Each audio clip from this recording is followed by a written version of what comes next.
Okay, in this video we're going to look at a concept called power. So again, another term we commonly use, probably incorrectly in everyday life, or has a slightly different meaning in the field of science or physics. So power, when we talk about something as powerful, means something slightly different. So let's take a look. Alright, so we're going to start again just with our formula. So power is a capital P, and the formula will be given to you most likely like this: power equals work over time. So remember, the work here is actually a measure of, I guess, energy. It's the energy that's needed, for instance, to apply a force through a distance. So it's a measure of energy here. In power, the formula sometimes even is written as energy per time. So you may actually know your microwave, your oven, any device you've got, your TV, will have a power rating. Or even on a light bulb, stamped on a light bulb somewhere will be a power rating. And the unit for that, so your light bulb, for instance, might have written on it 60, and it's got a W. Watts is the unit here. So the unit we use is watts. So if you spell it out, it's W-A-T-T-S,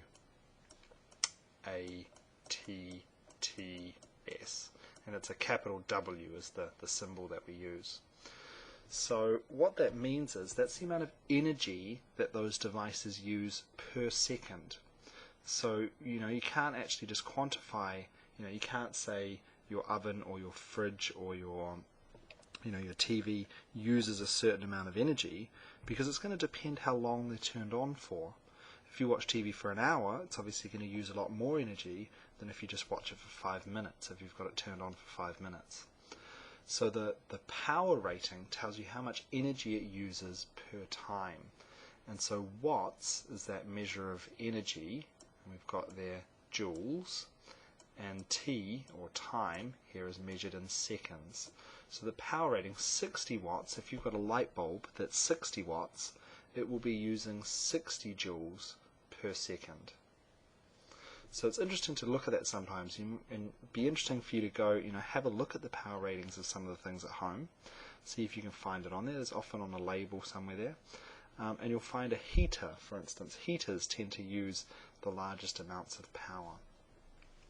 So anyway, let's have a look. Let's have a look at our formula. So to work out power, it's the wattage. It's the work. So to work out power in watts, it's the work divided by time. How much energy we're using per second. To work out, we can rearrange it though, so we can put it into this triangle. Now power is measured in watts. Work here, the energy, goes in the top. It's on top here, so it goes in the top of the triangle. So to work out, for instance, if we wanted to work out the work done, the amount of energy that's used, we could go work equals power times time. To work out the time, so maybe we know, we get the power bill. A power bill gets delivered to us, and so we know the power that's been used would actually be the energy, the work that's done. And we know the power rating of our devices. We could actually work out how long they were turned on for. So to work out the time, we take the work divided by power. Okay, so to quickly summarize, power is a measure of how much energy is used per second. Alright, let's have a look at a problem. Alright, past exam question. Alright, sorry, skip. There we go. Alright, okay, so I'll read it out just in case it's a bit small. I've got a little picture here of a runner and section X and section Y. So this question is actually one we looked at earlier when we did, when I started these little tutorials, and we looked at the force mass acceleration formula. So the first bit, if you can't do the first bit, go watch that other video. But don't worry too much about that now. You should still be able to do the second half, which is what we're really interested in for this tutorial. So anyway, we've got here a boy runs along a track, as shown above. During section X, he runs with a constant speed. during section Y, he runs with a constant acceleration, and it's given us values there for what his speed and what his acceleration was. Then asks us to calculate the net force during section Y, so that's where he's accelerating. The boy has a mass of 60 kgs. So he has a mass of 60 kgs, so let's write that out. Our mass equals 60 kgs. And I know for section Y, the other thing they've given me for that is the acceleration is 0.2 meters per second per second. Okay, so for this first one they're asking us to work out the force. So my force is the question mark. Alright, sorry, my A's looking a bit funny there.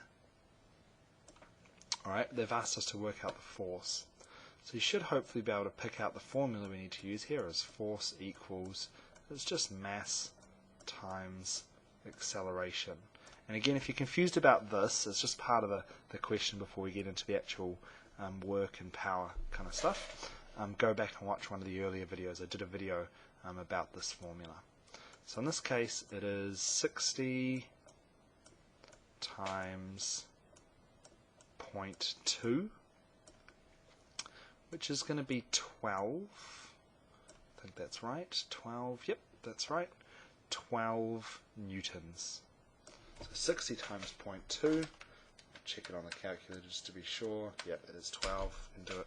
It's getting a bit late here. Check my head's working. Alright, the force is going to be 12 newtons.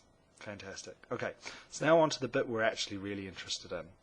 So the boy runs for 12.5 meters. So we've got a distance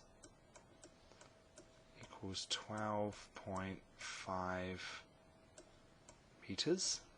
Calculate the power required by the boy to produce the constant acceleration of 0.2 meters per second. Well, we already knew he was accelerating at that rate for section Y anyway. Right, that was already up here. Now he's accelerating for 5 seconds. So they've also given us a time now. It's taking him 5 seconds. So that's the new piece of information here. So they've asked us to work out the power. Well, before we can work out the power, so we know the power is equal to, so the power is my question mark, well, we know power is equal to the work done, okay, the amount of energy needed to push him through that section. So to push, he's the object being pushed through that section, so force through the distance. Okay, so the amount of energy that's needed to make him, to push him through section Y, divided by the time it's taken. So we actually have the time here, but we don't have work. So let's have a look if we can get the work first. So work equals, what was work? The force times distance. So what is the force here? Well, we worked that out up here as part of question A. So it's going to be 12 newtons times, what's the distance? What's the distance for section Y? Well, he said it's given us here, that's that bit up here. Alright, it was part of the question. It's 12.5 meters. So he's being pushed with 12 newtons for 12.5 meters. So the work is 12 times 12.5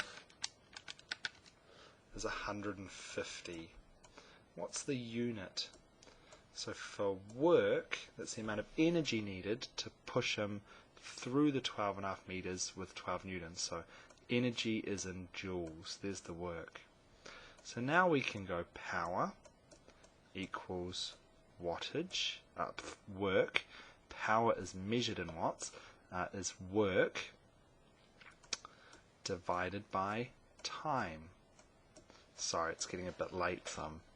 Alright, so the work done, well, we just worked that out, so it's 150.